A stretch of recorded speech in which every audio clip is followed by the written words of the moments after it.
ہم آپ کے اوپر ایک بوجھ لاد دیں کہ یہاں سے پرسپور آپ کو ہمارا یہ 10 کلو کا وزن ہے لے کر کے جانا ہے، یقیناً آپ اس کا انکار کر دو گے۔ 10 کلو بوجھ کون لاد کر کے پیدل جائے گا اتنی دور؟ آپ فوراً اس کا انکار کر دیں گے۔ اور اگر 2-4 کلو کا بوجھ ہر لمحہ ہر وقت آپ کو لادنا پڑ جائے تو اس کے لیے کبھی آپ تیار نہیں ہوں گے کہ یہ تو 10 کلو کا بوجھ تھا، 1 گھنٹے میں آدھے گھنٹے میں آپ پہنچ جاتے اپنی منزل تک، لے کے چلے جاتے، چھٹکارا تو ملتا۔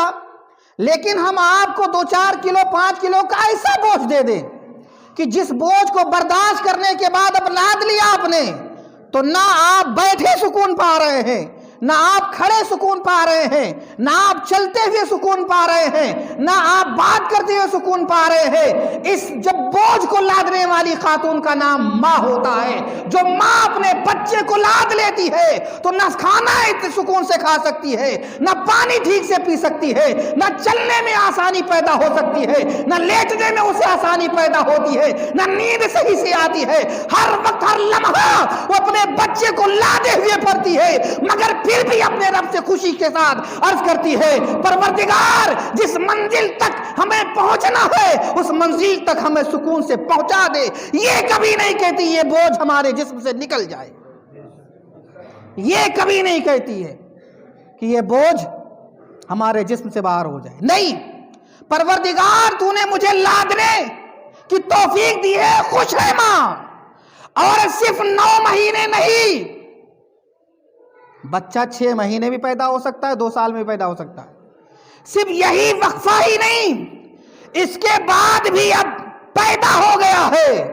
ڈاکٹر نے کہا اے خاتون، اگر تو اپنے بچے کو بچا لے یا تیری زندگی خطرے میں پڑ رہی ہے، تیری زندگی خطرے میں پڑ رہی ہے، اگر بچے کو بچانا چاہتی ہے آپریشن کرنا پڑے گا، تمہیں تکلیف اٹھانی پڑے گی، ہو سکتا ہے موت ہی آ جائے، سائن کر دو فوراً، اس لیے کہ اگر تمہیں کچھ ہو جائے، موت آ جائے تو اس کا ذمہ دار ہم نہیں ہوں گے، تو خود اس کی ذمہ دار ہوگی۔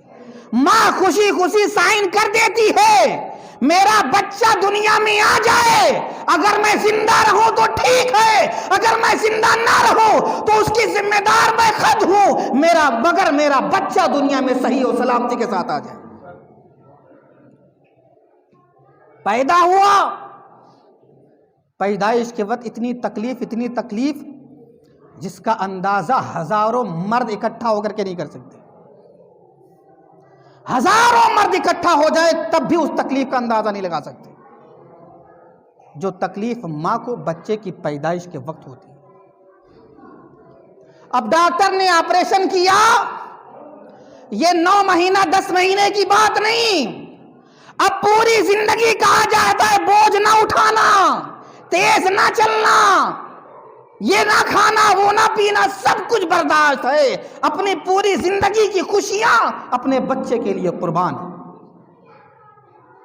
سب قربان۔ دہی کھانے کا دل کر رہا ہے، آئس کریم کھانے کا دل کر رہا ہے، کولڈ ڈرنک پینے کا دل کر رہا ہے، ٹھنڈا پانی پینے کا دل کر رہا ہے، نہیں، ہم اس کو قربان کر دیں گے، اس لیے کہ میرے گود میں دودھ پیتا چھوٹا سا بچہ ہے، کہیں ہم ٹھنڈی چیز استعمال کر لیں تو اس استعمال کی وجہ سے میرے بچے کو تکلیف نہ ہونے لگے۔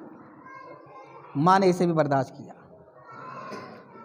کیا کہ نہیں کیا؟ ماں نے اسے بھی ٹھوکر مار دیا، صرف اس لیے کہ میرے بچے کو کوئی تکلیف نہ ہونے پائے۔ سردی کا موسم، ٹھنڈک کا زمانہ، سخت سردی ہے، سخت ٹھنڈک ہے، مگر ماں نے رات کے 2 بجے 1 بجے 12 بجے بھی بچے نے اگر بستر گیلا کر دیا تو کوئی شکایت نہیں کی، کوئی شکایت نہیں ہے، خوشی خوشی اپنے بستر سے اٹھتی ہے، اپنے بچے کو صاف کرتی ہے، خود اگر گندی ہو گئی تو خود بھی صاف ہوتی ہے، اس کے بعد میں خود خوشی خوشی اپنے بچے کو سینے سے لگا کے دوبارہ سو جاتی ہے۔ 2 گھنٹے کے بعد پھر بستر گیلا ہو گیا، ابھی رات پوری نہیں ہوئی ہے، مگر پھر کوئی شکایت نہیں، پھر ماں اٹھتی ہے خوشی خوشی اور اس بچے کو صاف ستھرا کرتی ہے اور پھر اپنے سینے سے لگا لیتی ہے۔ ٹھنڈک اسے بھی لگ رہی ہے، تکلیف اسے بھی ہو رہی ہے، پریشانی اسے بھی ہو رہی ہے، مگر کرتی کیا ہے؟ کرتی یہ ہے کہ صاف ستھرا کرنے کے بعد وہ بچے کو سینے سے لگاتی ہے۔ کہیں رات زیادہ ہے، ٹھنڈک زیادہ ہے، کہیں میرے بچے کو سردی نہ لگ جائے، اس لیے کہ اپنی تکلیفیں چھوڑ کر کے وہ اپنے بچے کو سینے سے لگا لیتی ہے تاکہ میرے بچے کو میرے جسم کی حرارت مل جائے۔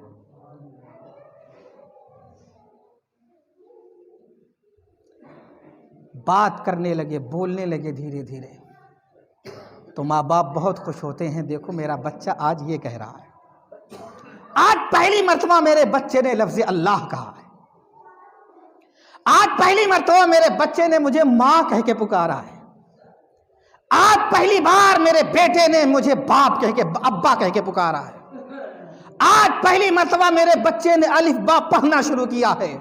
دھیرے دھیرے ترقی ہوتی جا رہی ہے، دھیرے دھیرے ترقی ہوتی جا رہی ہے، پرموشن ہوتا جا رہا ہے، بچہ آگے بڑھتا جا رہا ہے، گروتھ ہوتا جا رہا ہے، بچہ ترقی کرتا جا رہا ہے۔ ارے دنیا میں کوئی ایسا نہیں ہے جو اپنے سے بڑھتا ہوا آپ کو دیکھے۔ اگر کوئی ایسا ہے جو چاہتا ہے کہ میرا بچہ مجھ سے آگے بڑھ جائے تو وہ تو تیری ماں ہے یا تیرا باپ ہے، کوئی نہیں ہے ایسا۔ بھائی بھی نہیں چاہتا کہ میرا بھائی آگے بڑھے، دوست بھی نہیں چاہتا کہ میرا دوست آگے بڑھے، مگر ماں چاہتی ہے کہ میرا بچہ آگے بڑھے، باپ چاہتا ہے کہ میرا بیٹا اور آگے جائے۔ عزیزان محترم، اور آج کے نادان جوان ہو گئے تو اب پھولے نہیں سماتے، گرمی اتنی چڑھی، جوانی اتنی چڑھ گئی، بے وقوفی جہالت اتنی رنگ لے آئی کہ ماں کہتی ہے بیٹا گھر سے باہر نہ نکلو، سردی ہے، مگر وہ ماننے کے لیے تیار نہیں ہے۔ ماں کہتی ہے بیٹا یہ نہ کھاؤ بیمار ہو جاؤ گے، ماننے کے لیے تیار نہیں ہے۔ ماں باپ کہتے ہیں بیٹا یہ کام نہ کرو زندگی برباد ہو جائے گی، ماننے کے لیے تیار نہیں۔ تم کیا جانو، ہم تو نئی جنریشن کے لوگ ہیں، ہم سارے معاملات کو سمجھ لیتے ہیں۔ عزیزان محترم سنو، میرے نبی کریم صلی اللہ تعالیٰ علیہ وسلم نے فرمایا، اب آپ سوچو تو صحیح کتنا بڑا گناہ ہے نماز جنازہ۔ اگر کوئی آدمی زناکار ہو، معاذ اللہ رب العالمین، وہ انتقال کر جائے تو اس کی نماز جنازہ پڑھی جائے گی۔ اگر کوئی آدمی خودکشی کر لے، اپنی جان خود دے دے، کنویں میں کود کر کے، آگ میں کود کر کے، اس کی نماز جنازہ پڑھی جائے گی۔ زندگی بھر نماز نہ پڑھی، اگر وہ اسلام پر مرا تو اس کی نماز جنازہ پڑھی جائے گی۔ زندگی بھر قرآن کھول کر کے نہیں دیکھا، اسلام پر اس کی موت ہے تو اس کی نماز جنازہ پڑھی جائے گی۔ جب تک وہ مسلمان رہا نماز جنازہ پڑھی جائے گی، مگر اس گناہ کا اندازہ کون لگا سکتا ہے؟ میرے نبی نے فرمایا کہ جس نے اپنے باپ کو یا اپنی ماں کو یا دونوں کو قتل کر دیا اس کی نماز جنازہ نہیں پڑھی جائے گی۔ سوچو کتنا بڑا گناہ ہے، سوچو کتنا بڑا گناہ ہے کہ ماں باپ کو قتل کرنے والے کے لیے حکم ہے کہ اس کی نماز جنازہ ہی نہیں پڑھی جائے گی، اس کی نماز جنازہ ہی نہیں پڑھی جائے گی۔ کتنا بڑا گناہ، اندازہ لگاؤ۔ شادی ہو گئی تو اب اور پھولے نہیں سماتے، اب اور رنگ میں نظر آ رہے ہیں۔ اب تو کھانا دینے کے لیے کوئی دوسرا ہے ہی ہے، کپڑا دھلنے کے لیے کوئی دوسرا ہے ہی ہے، دل کی باتیں کرنے کے لیے اب تو کوئی دوسرا ہے ہی ہے، ٹائم پاس کرنے کے لیے اب تو کوئی دوسرا ہے ہی ہے۔ جو تھوڑا بہت رشتہ تھا ماں سے وہ بھی ختم، اب سارا کا سارا ٹائم بیڈ روم میں، سارا کا سارا ٹائم بیگم کو، سارا کا سارا وقت اب ان کو دینا ہے، ادھر سب کچھ چھوڑ دینا ہے۔ ایسا لگتا ہے کہ پوری زندگی ان لوگوں نے ان کے ساتھ کچھ کیا ہی نہیں۔ عزیزان محترم سنو، ایک بات اور کان کھول کر کے سن لو۔ میرے نبی کریم صلی اللہ تعالیٰ علیہ وسلم کے دیوانوں، اللہ کے نبی صلی اللہ علیہ وسلم کا زمانہ ہے، اللہ کے نبی صلی اللہ علیہ وسلم کا زمانہ ہے۔ ایک آدمی کے انتقال کا وقت قریب آیا، جب روح نکلنے والی ہے، لوگ سوچتے کہ اسے کلمہ پڑھا دیں۔ اب وہ کلمہ پڑھا رہے ہیں لوگ، اب وہ پڑھنے کی کوشش بھی کر رہا ہے، مگر اس کی زبان پہ کلمہ طیبہ آ نہیں رہا، ادا نہیں کر پا رہا ہے۔ کافی کوشش کر لی گئی، کافی ٹرائی کر لیا گیا، بار بار کلمہ پڑھنے کی کوشش کرتا ہے مگر کامیاب نہیں ہوتا ہے۔ پیارے مصطفیٰ صلی اللہ علیہ وسلم کی بارگاہ میں حاضر ہوئی۔ ایک صحابی نے عرض کیا، یا رسول اللہ صلی اللہ علیہ وسلم، فلاں آدمی کے انتقال کا وقت قریب ہے، روح نکلنے والی ہے، ہم لوگ چاہتے ہیں کہ کلمہ پڑھا دے۔ وہ کلمہ پڑھنے کی کوشش بھی کر رہا ہے مگر اس کی زبان سے کلمہ نہیں ادا ہو رہا ہے، وہ کلمہ پڑھ نہیں پا رہا ہے، رب کا نام نہیں لے پا رہا ہے۔ میرے مصطفیٰ قریب آئے، تشریف لے کر کے آئے۔ مصطفیٰ کریم صلی اللہ علیہ وسلم نے بھی کلمہ پڑھانے کی کوشش کی مگر اس کی زبان سے کلمہ نہیں ادا ہو رہا ہے، مگر وہ کلمہ پڑھ نہیں رہا ہے، پڑھ نہیں پا رہا ہے۔ میرے نبی نے دوسرے سے پوچھا کر یہ بتاؤ کہ اس کا گناہ کون سا ہے، آخر کون سا جرم ہے، آخر کون سی خطا ہے؟ تو لوگوں نے کہا کہ اپنے ماں باپ کا نافرمان ہے، یہ اپنی ماں کی نافرمانی کرتا تھا، یہ اپنے ماں کو ناراض کرتا تھا، یہ اپنے ماں باپ کی نافرمانی کرتا تھا، ہو سکتا اس لیے ایسا ہو۔ میرے نبی نے اس کی ماں کو بلایا، میرے رسول نے اس کی ماں کو بلایا اور ماں کے بلانے کے بعد کہا، اے خاتون اس کو بخش دے، اس کو معاف کر دے، ورنہ اس کی زبان پر کلمہ نہیں ادا ہو رہا ہے۔ اور اس خاتون نے کہا، یا رسول اللہ، اگر آپ کہتے ہیں تو میں معاف کر دیتی ہوں، ورنہ اتنا ستایا ہے کہ میرا دل گوارا نہیں کر رہا ہے کہ میں اسے معاف کروں، میرا دل گوارا نہیں کر رہا ہے کہ میں اسے معاف کروں، مگر آپ کہتے ہیں اس لیے میں معاف کر رہی ہوں۔ جیسے انہوں نے معاف کیا، ادھر مصطفیٰ نے کلمہ پڑھایا، اس نے کلمہ پڑھ لیا، روح اس کی نکل جاتی ہے۔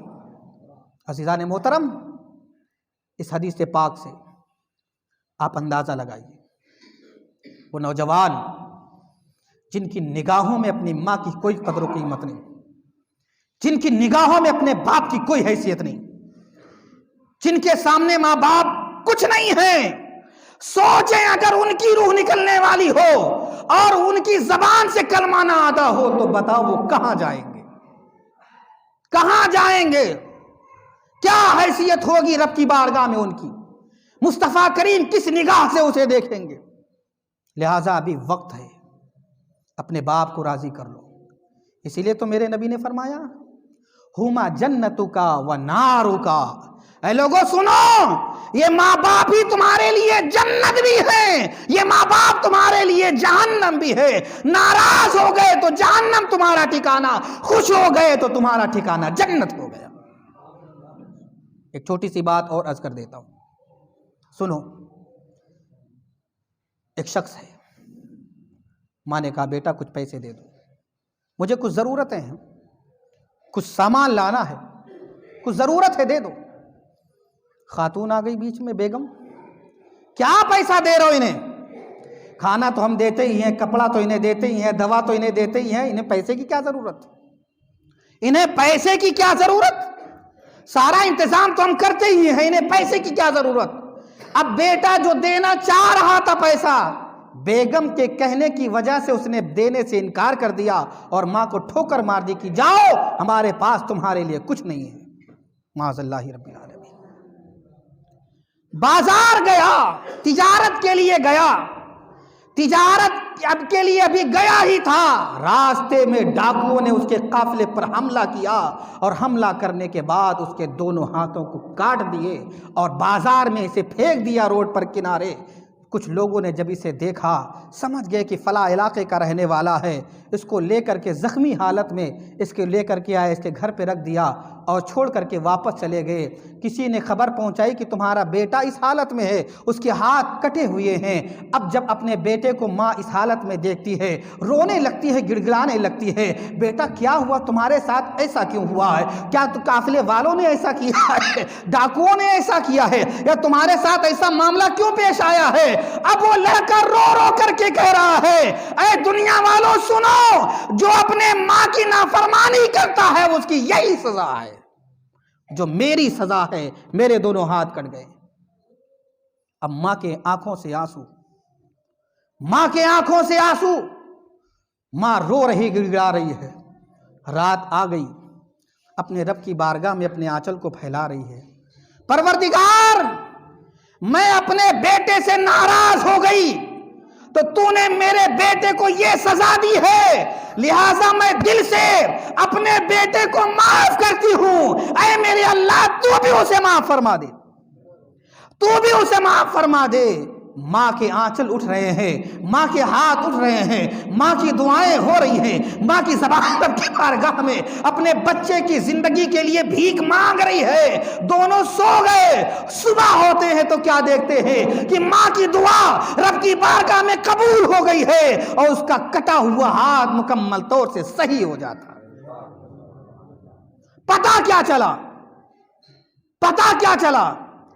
ایک طرف تو ماں کو نافرمان کیا، ماں کی نافرمانی کی تو ہاتھ کٹ گیا، سزا ملی، اور جب ماں کو خوش کیا تو مصیبتیں دور ہو گئیں۔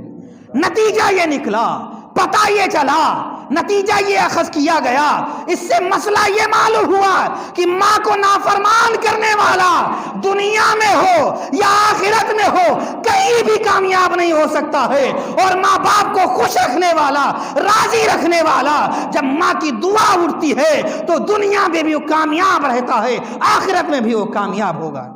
السلام علیکم ورحمۃ اللہ وبرکاتہ۔